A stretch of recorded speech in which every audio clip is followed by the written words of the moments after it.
Irmãos e irmãs, boa noite, graça e paz. Eu vou colocar aqui um cronômetro de 30 minutos para que vocês não fiquem assim muito ansiosos, que o nosso tempo se vai. Então eu vou me comprometer com vocês, vai ser um desafio para mim, mas vamos lá. Eu queria pedir que vocês ficassem em pé um pouco, a gente já ficou sentado um bom tempo. Eu não vou fazer uma exposição bíblica nesta noite. Eu combinei com o reverendo Jorge sobre o que nós iríamos conversar nesta noite, mas eu pelo menos quero ler a Bíblia para que ninguém diga assim: aquele pastor foi lá e falou um monte de coisa, nem abriu a Bíblia. Então é uma justificativa.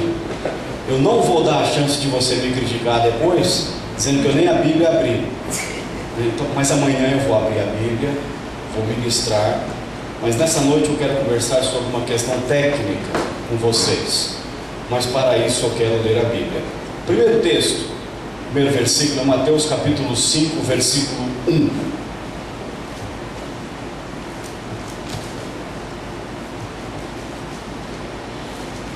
E eu só vou ler uma parte deste versículo que diz assim: vendo Jesus as multidões. Agora vai para o capítulo 9.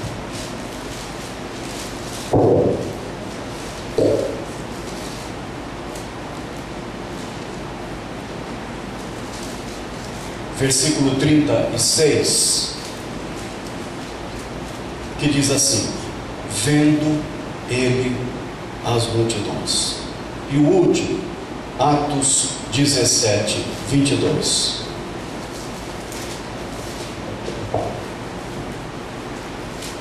Alguém pode ler, por gentileza?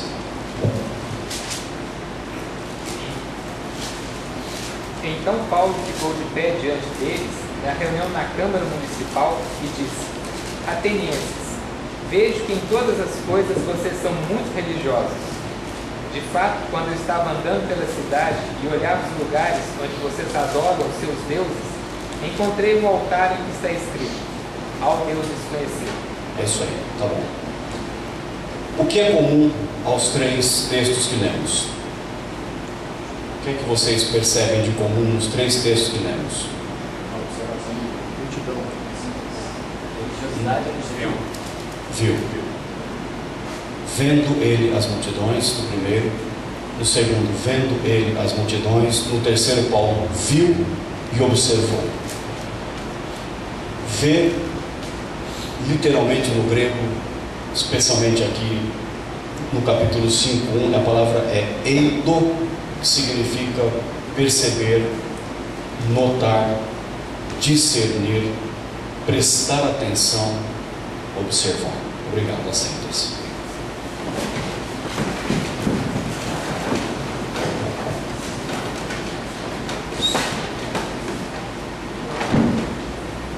Eu quero compartilhar com vocês uma metodologia. Vamos ligar aqui agora o nosso cronômetro. Eu quero compartilhar uma metodologia. É uma metodologia de incidência pública, de inserção na realidade.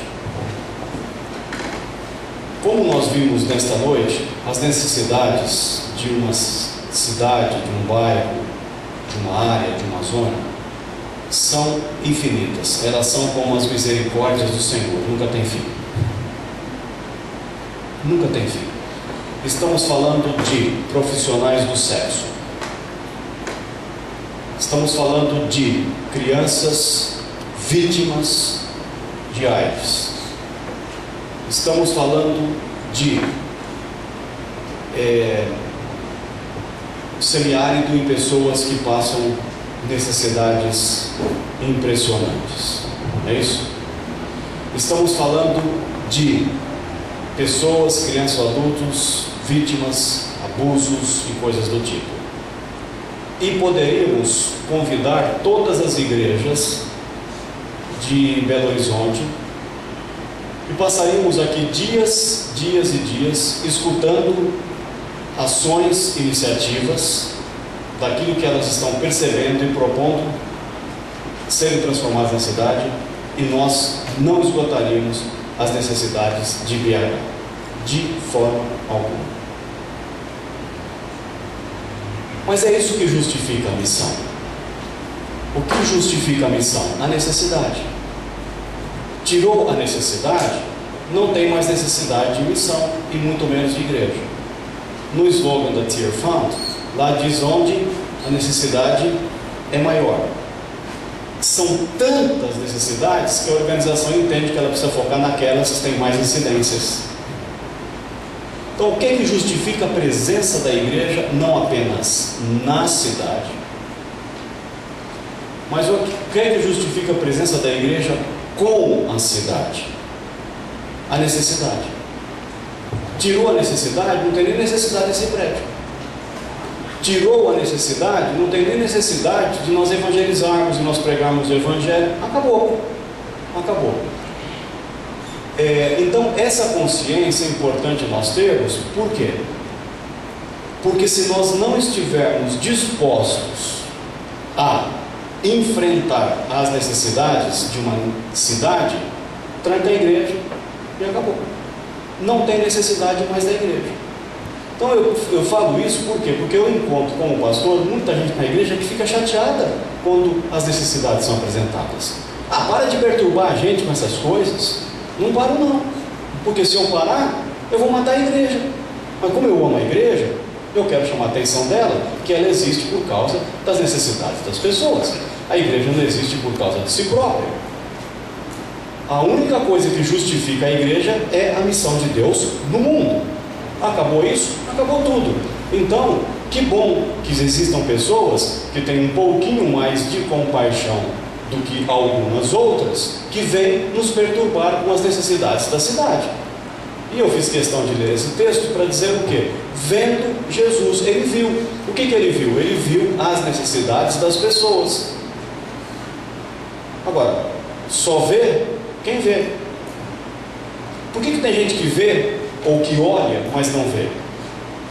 E por que tem gente que ouve, mas não escuta? Porque não quer olhar para o seu entorno e perceber as necessidades das pessoas. Paulo viu e observou. Então eu gostaria de compartilhar com vocês um método que nos ajuda a ter esta percepção das necessidades, sejam elas quais forem. Então aqui eu vou falando de algumas questões mais técnicas, que pode servir para a igreja de uma maneira geral, que pode servir para o seu ministério de uma maneira específica, e que pode servir para a minha vida enquanto agente da missão de Deus no mundo.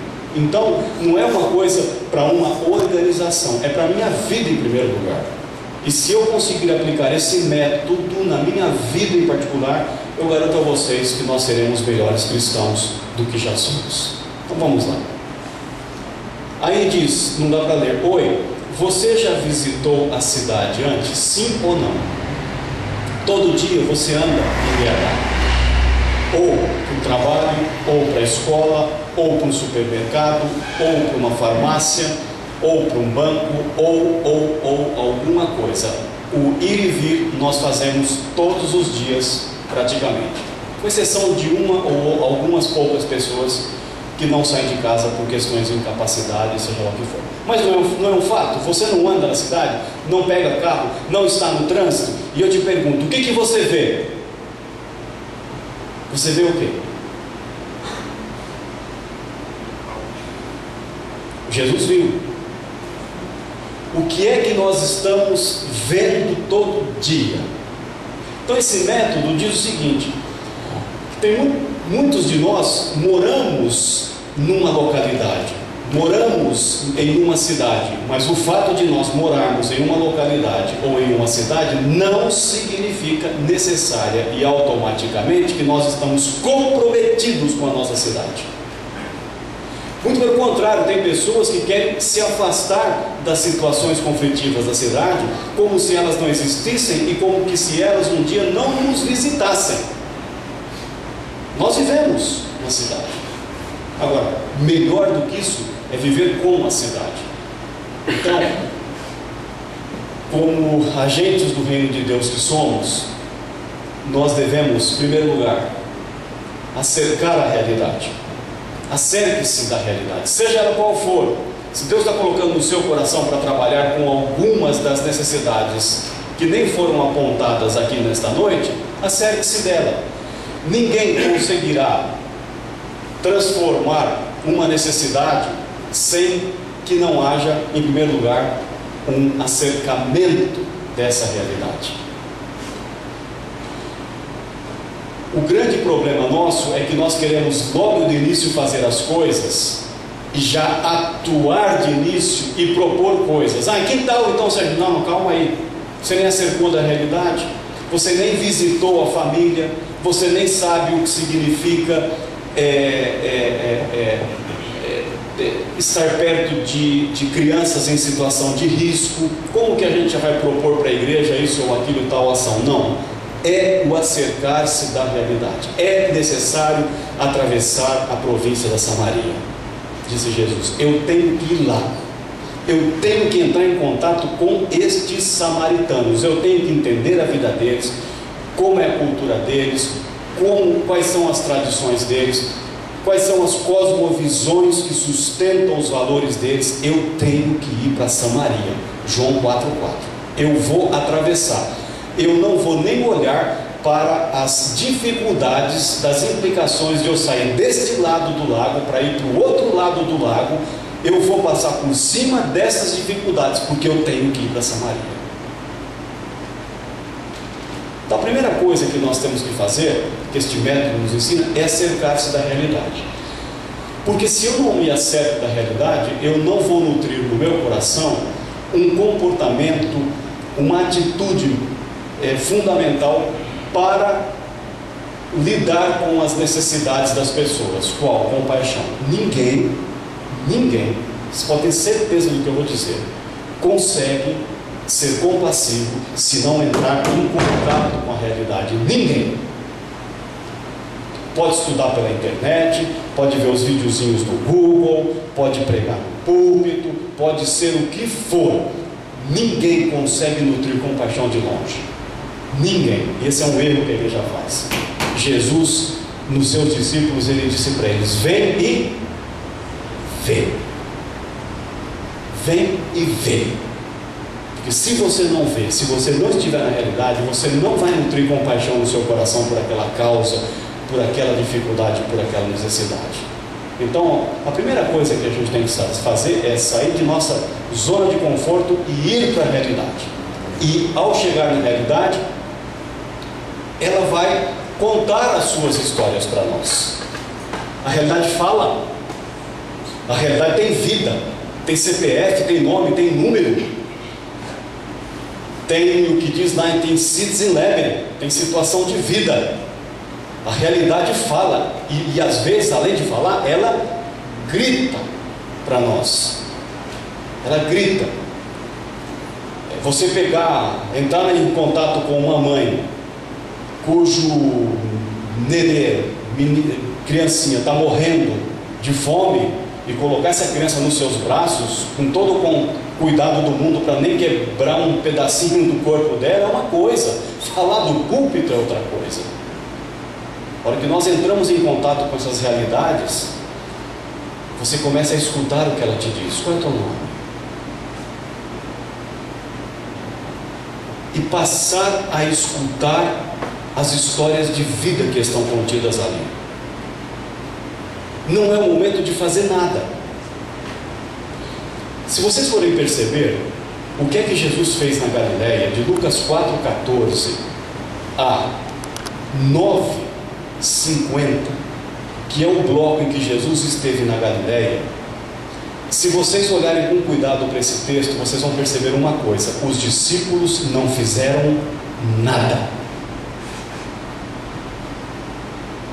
Por quê? Porque eles precisavam ver Jesus fazendo, olhar para os entornos, entender as situações, e eles não fizeram nada. Lê de novo, eu te desafio, Lucas 4,14 a 9,50. Quem está fazendo é Jesus. Os discípulos precisam aprender com Ele e nutrir compaixão pelas situações. Então esse método diz para nós: Acerque-se da realidade. Ao acercar-se, escute. Não vai para falar. A tendência do cristão é logo chegar, evangelizar, dizer e proclamar e coisa do tipo. Calma, escute. Deixe que as pessoas falem. Você está num momento, agora vamos para o passo número 2, porque se você não escutar,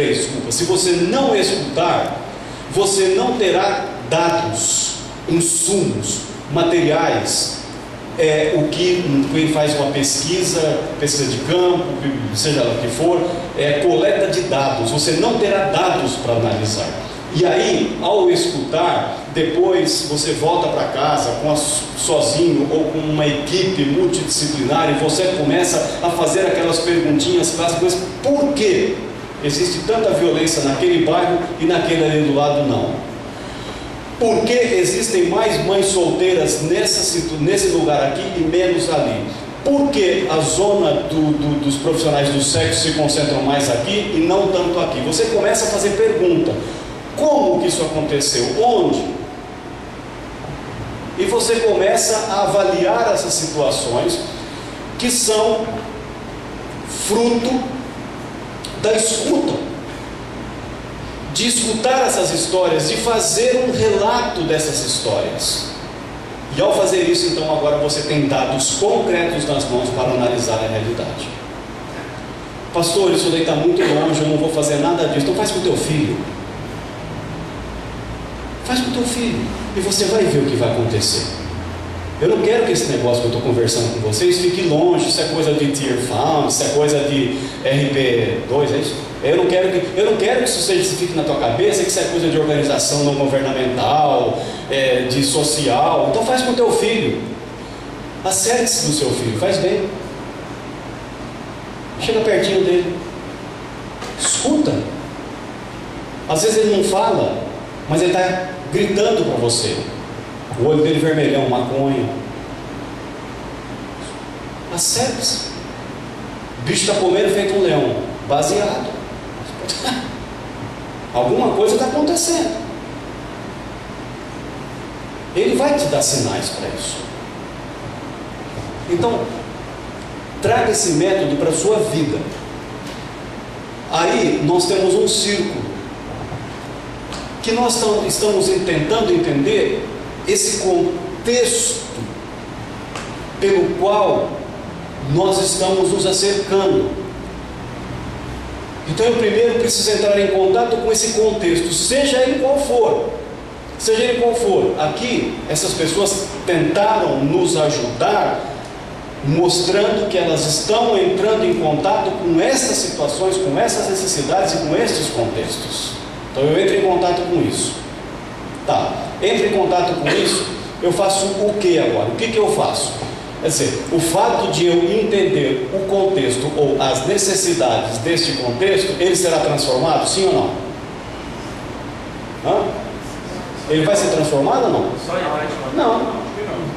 Pelo contrário, você criou um problema maior. Antes você não sabia, agora você sabe. O que você faz com isso que você sabe? Faz o quê? Ainda não. Essa é a nossa tentação. Obrigado por ter compartilhado. A nossa tentação é sempre querer fazer alguma coisa. Calma. Vamos para o quarto passo. Novas leituras. O que o Senhor nos dá agora? Você passa a ter uma nova leitura que você não tinha até então. Você falou assim: aqueles bandos de mendigo vagabundo. Calma. Você tem certeza do que você está falando? Então eu mandei. Quem sou eu para mandar? Solicitei, pedi, né? Fica mais bonito. Que os meus alunos fizessem um exercício para uma disciplina chamada Teologia Bíblica da Missão Urbana. Eu pedi, igual Jesus pediu, que eles fossem de 2 em 2 ter um contato com algum mendigo da cidade. De 2 em 2 para que um pudesse proteger o outro. E eu dei uma tarefa para eles que é o seguinte: vocês vão acercar-se da realidade de algum deles, vão escutar, ponto, acabou.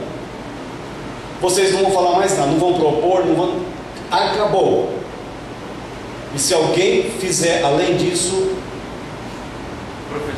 Professor corta, tira a nota. Eles foram.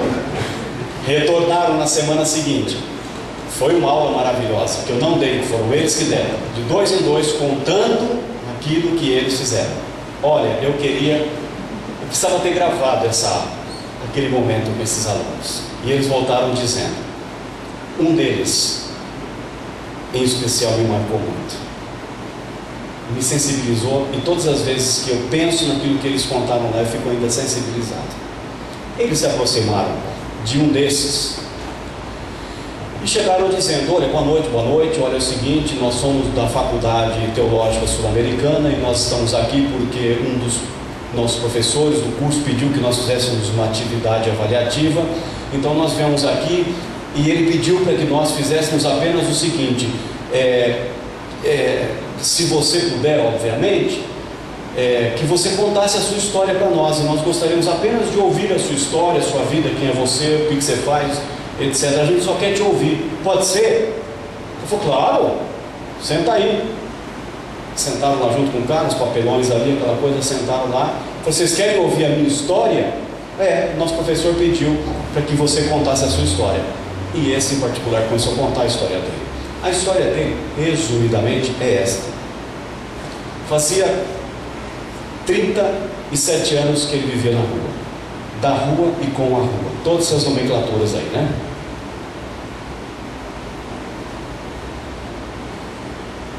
Quando ele tinha 12 anos de idade, ele todos os dias assistia o pai chegar em casa já meio embriagado e batia na mãe, sem razão ou motivo algum. Dia seguinte, o pai chegava já embriagado em casa e batia na mãe. Um dia, esse menino tomou coragem e disse assim para o pai dele: se o senhor chegar em casa amanhã e bater na mãe, o senhor nunca mais vai me ver. O pai chegou em casa, embriagado. Ele já tinha uma mochilinha preparada debaixo da cama. Quando ele começou a bater na mãe, imagina o desespero da mãe. Ela sabia que o menino ia embora de casa.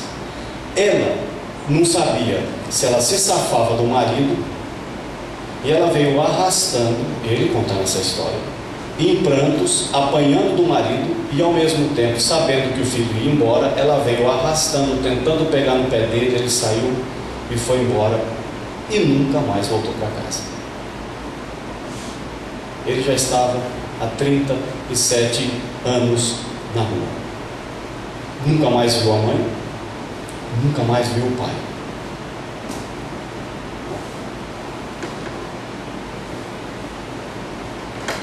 Esses alunos então agradeceram, ouviram a história e foram retornando, saindo. Quando eles foram saindo, esse homem pediu: ei, vocês disseram para mim que isso é um exercício aí, né, de uma matéria lá da faculdade de vocês, é isso? Ele falou: é isso mesmo. Como é o nome desse professor? Eles falaram: chega mais um pouquinho aqui. Assim, vocês podem mandar um recado para esse professor? Esse é, claro. Diga para ele que ele é um abençoado. E eu sou, gente. Ah, se tem um homem que é abençoado, sou eu. Eu sou. Você diga para ele que ele é um abençoado, porque faz 37 anos que eu vivo na rua e nunca, nos meus 37 anos, alguém parou para dizer assim: ei, conte-me a tua história.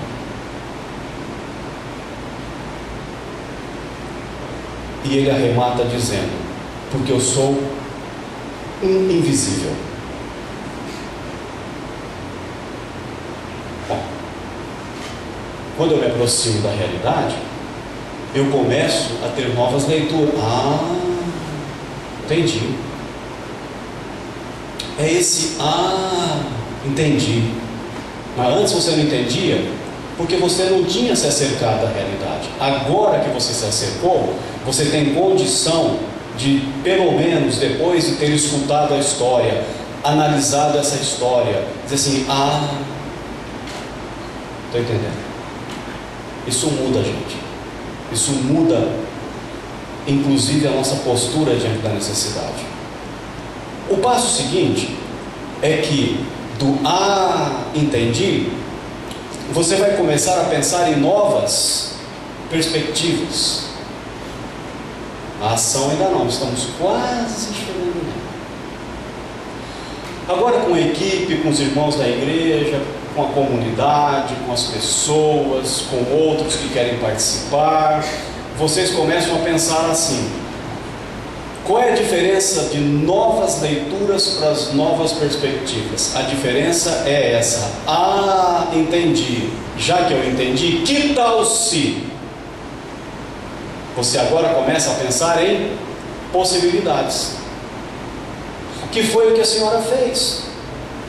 Que tal se nós abrirmos isso, fizermos aquilo? Que tal se nós tivermos um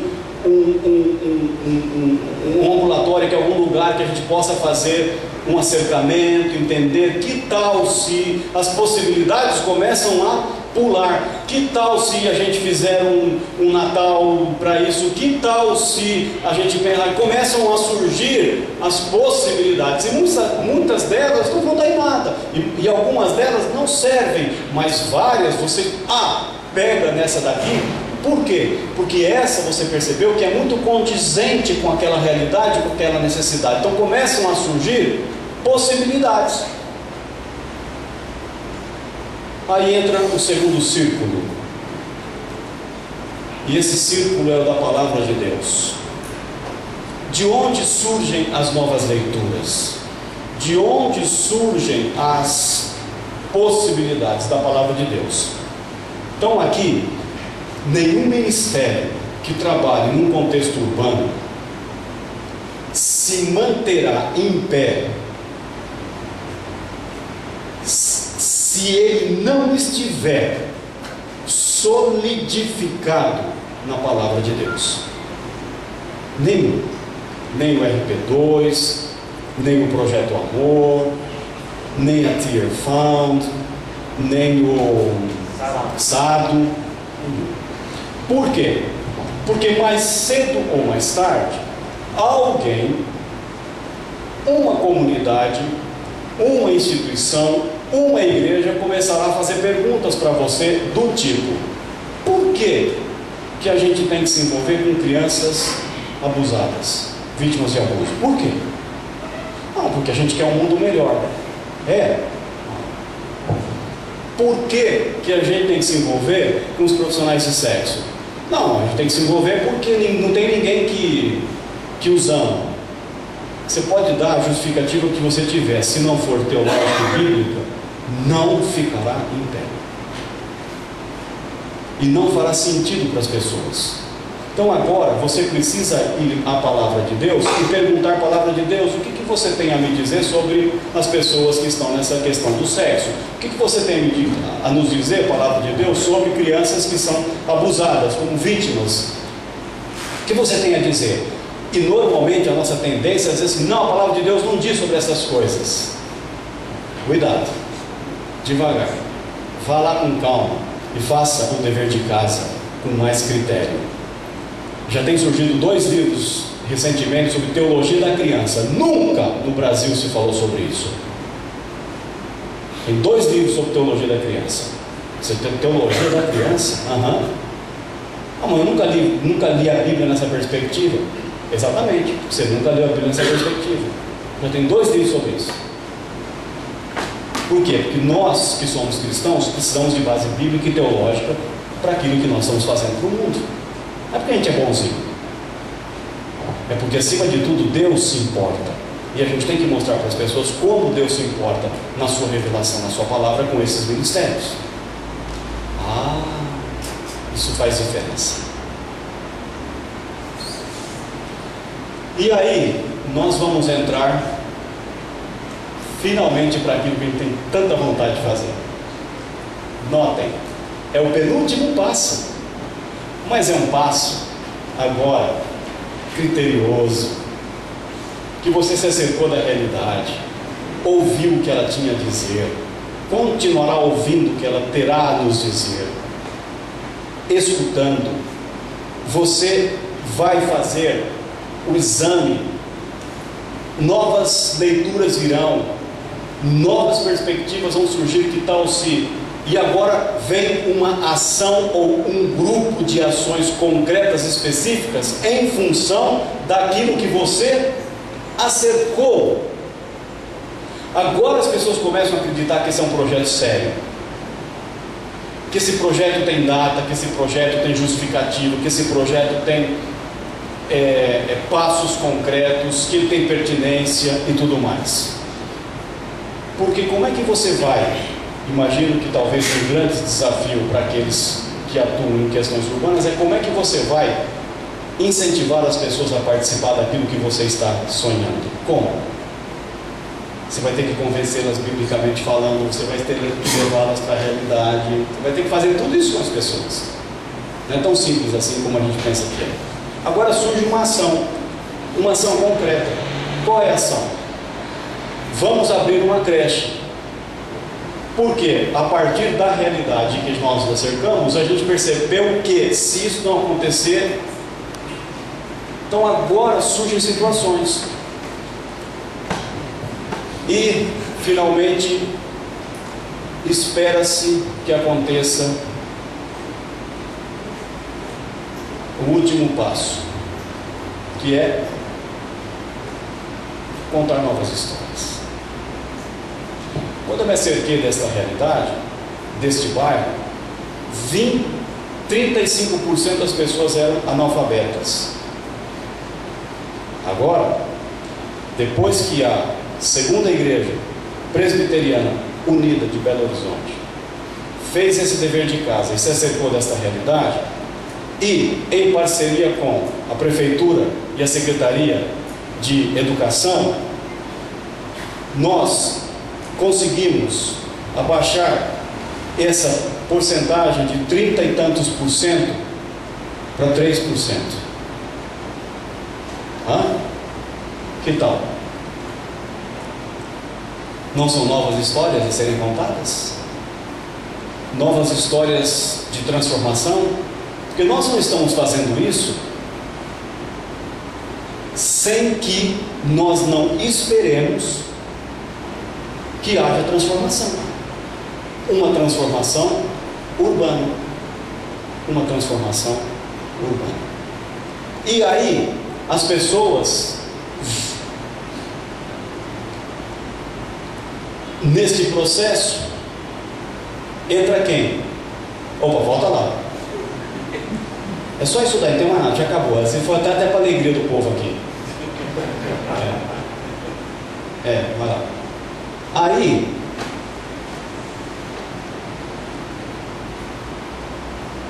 esse é um método de missiologia urbana. A grande questão aqui é essa: quando nós estamos no círculo que entra para nova ação e novas histórias, a grande pergunta, obrigado, acabou. A grande pergunta que não quer calar é qual? Qual é a pergunta? Dá para adivinhar olhando o círculo? O que é que está no terceiro círculo? Quem está lá?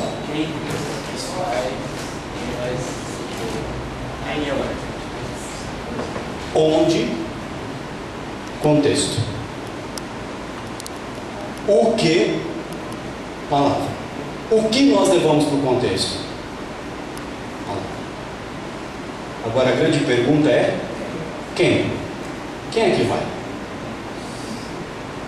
Aí é o nó. Aí é o nó. Aí é o agente. É o agente da missão. Quem irá fazer isso? Bom, algumas questões aqui surgem. Você precisa fazer sozinho, sim ou não? Se não tiver outra saída, se não tiver absolutamente nenhuma saída, vai você na fé do Senhor Jesus. Mas, como vocês viram nesta noite aqui, todos eles pediram uma coisa.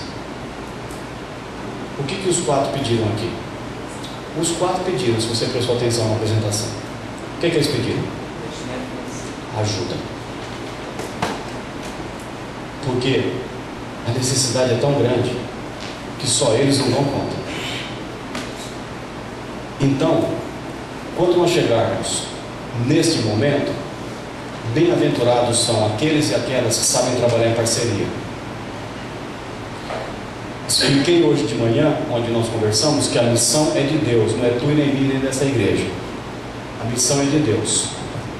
E o que nós devemos fazer com a missão de Deus é sermos parceiros, cooperadores.